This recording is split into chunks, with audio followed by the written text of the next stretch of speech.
आज लाजपत नगर के अंदर ये रस्तोगी इंटर कॉलेज के पास एक जाकिर नाम के व्यक्ति का अपना निजी मकान है।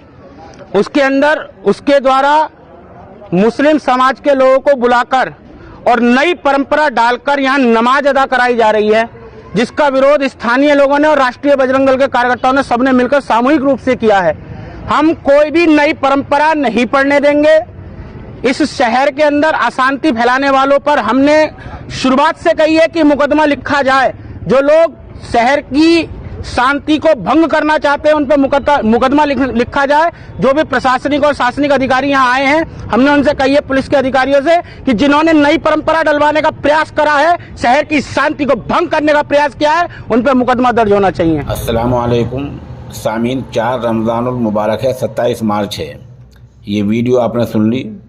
ये वही मामला है मुरादाबाद का, जहाँ लोगों को तरावीह की नमाज अदा करने से रोका गया है।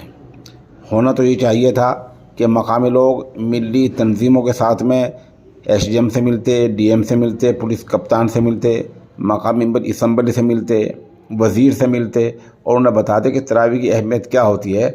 और हर साल ही 2-4 लोग इकट्ठे होकर घरों में नमाज पढ़ा करते हैं। ये कोई नई रिवायत या कोई नई परंपरा नहीं है, लेकिन इसका उल्टा हो रहा है कि उल्टा चोर कोतवाल को डांट रहा है और साफ साफ कह रहा है कि जिन लोगों ने घरों में नमाज पढ़ी है, नई रिवायत नई परंपरा कायम की है, उनके खिलाफ मुकदमा दर्ज होना चाहिए। वीडियो का आप बार बार सुनें।